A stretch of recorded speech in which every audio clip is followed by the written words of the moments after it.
بسم اللہ الرحمن الرحیم نحمدہ ونصلی علی رسولہ الکریم اما بعد۔ دنیا میں ہر مسلمان کی یہ کوشش ہوتی ہے کہ وہ زیادہ سے زیادہ نیکیاں کمائے، ثواب حاصل کرے، تاکہ آخرت میں اس کو نیکیاں کام آ جائیں۔ لیکن میں آج کی مجلس میں یہ بتانا چاہتا ہوں کہ جیسے نیکیوں کا کمانا ضروری ہے تو ایسے ہی ان کی حفاظت بھی ضروری ہے۔ الحمدللہ اللہ رب العزت نے اپنے فضل و کرم سے رمضان المبارک میں بہت سارے اعمال کرنے کی ہمیں توفیق عطا فرمائی۔ اب ہمارا یہ فرض ہے کہ ہم ان کی حفاظت بھی کریں۔ قرآن مجید میں ہے من جاء بالحسنۃ فلہ عشر امثالھا، جو نیکیاں لے کے آئے گا اس کو ایک کے بدلے میں 10 گنا زیادہ اجر ملے گا۔ تو نیکیاں کمانا بہت بڑی بات ہے، مگر میں عرض کر رہا ہوں کہ اس سے زیادہ ضروری ہے کہ آپ نیکیوں کی حفاظت کریں۔ ضمناً ایک بات عرض کروں، عموماً لوگ یہ سوچتے ہیں کہ نیکی کیا ہے، تو یاد رکھیں کہ نیکی جو ہے وہ آخرت کی کرنسی کا نام ہے۔ جس طرح اس دنیا کے معاملات روپے سے، پیسے سے طے ہوتے ہیں، تو ایسے ہی آنے والی زندگی میں اور آخرت میں باہمی معاملات نیکیوں سے اور بدیوں کے ذریعے سے طے ہوں گے۔ جیسے ایک ملک سے آدمی دوسرے ملک جائے اور بارڈر کراس کرتے ہی اسے وہاں کی کرنسی لینی پڑتی ہے، جب جا کر وہاں معاملات کر سکتا ہے۔ ایسی جب دنیا میں کسی شخص کا انتقال ہو جائے تو یوں سمجھو کہ اس نے دنیا کی بارڈر کراس کر کے آخرت میں چلا گیا۔ اب وہاں کے معاملات سارے کے سارے نیکی کے ذریعے سے ہوں گے۔ یہ جو ایک ذہن ہے کہ جی مر گئے تو پھر فنا ہو گئے، بندہ مرنے سے فنا نہیں ہوتا، یہ کافروں کا عقیدہ تھا۔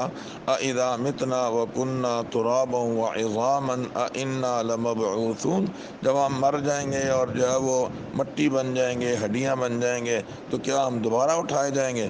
تو مشرکین کا اور کافروں کا ذہن یہ تھا کہ نہیں، مرنے کے بعد اب کچھ نہیں ہے۔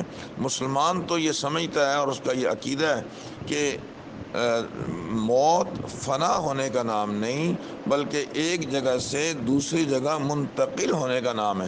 جب ہی ہمارے یہاں کہا جاتا ہے فلاں آدمی انتقال کر گیا، لہذا جیسے ہماری یہ دنیا کی جو ضرورت ہے اس میں ہمیں روپیہ اور پیسہ چاہیے، سو ایسی ہی ہماری آخرت کی بھی ضرورت ہے، جہاں ہم منتقل ہو کر جائیں گے وہاں کے ہمارے معاملات نیکیوں کے ذریعے سے طے ہوں گے۔ تو میں عرض کر رہا تھا کہ بسا اوقات آدمی نیکیاں کماتا تو ہے لیکن ان کی حفاظت نہیں کر سکتا، تو ہمیں ایسی چیزوں سے بچنا ہے کہ جن کے ارتکاب سے ہماری نیکیاں برباد ہو جائیں۔ کبھی کبھی آدمی یہ سمجھتا ہے کہ میں دنیا میں جو نیکیاں خوب کما رہا ہوں، اور جو ہے وہ اپنے آپ کو بہت عروج پہ سمجھتا ہے، حالانکہ وہ ایک طرف سے نیکیاں برباد بھی کر رہا ہوتا ہے۔ قُلْ هَلْ نُنَبِّئُكُمْ بِالْأَخْسَرِينَ أَعْمَالًا الَّذِينَ ضَلَّ سَعْيُهُمْ فِي الْحَيَاةِ الدُّنْيَا وَهُمْ يَحْسَبُونَ أَنَّهُمْ يُحْسِنُونَ صُنْعًا۔ بہت بڑے خسارے کی بات اللہ پاک نے یہاں ارشاد فرمائی کہ میں تمہیں بتلاؤں کہ سب سے زیادہ اعمال کے اعتبار سے خسارے میں کون ہیں؟ وہ لوگ جن کی سعی اور کوشش اس دنیا کی زندگی میں ہی رائے گاں چلی گئی، حالانکہ وہ یہ سمجھتے ہیں کہ وہ بہت اچھے کام کر رہے ہیں، حالانکہ وہ آخرت میں کچھ لے کر گئے ہی نہیں۔ تو ایک آدمی کچھ کماتا ہی نہیں ہے، یہ بھی بہت خسارے میں ہے۔ بیوی بچے ہیں، والدین ہیں، کچھ کمانا چاہیے، لیکن میں عرض کر رہا ہوں کہ اس سے بڑا خسارے میں کون ہے؟ جو کمایا تو اس نے بہت، کبھی کبھی انسان کا کوئی چھکا لگ جاتا نا، دیہاڑی بھی بہت اچھی لگ جاتی ہے، اور بھائی ایک دن میں نے 50,000 روپے کما لیا، 1,00,000 کما لیا۔ اب کمانے کے بعد گھر میں فون کیا بیوی کو، آپ کو کیا چاہیے؟ بیٹی آپ بتاؤ کیا لے کے آؤں؟ بیٹے سے پوچھا، آپ بتاؤ بیٹا آپ کے لیے کیا لے کے آؤں؟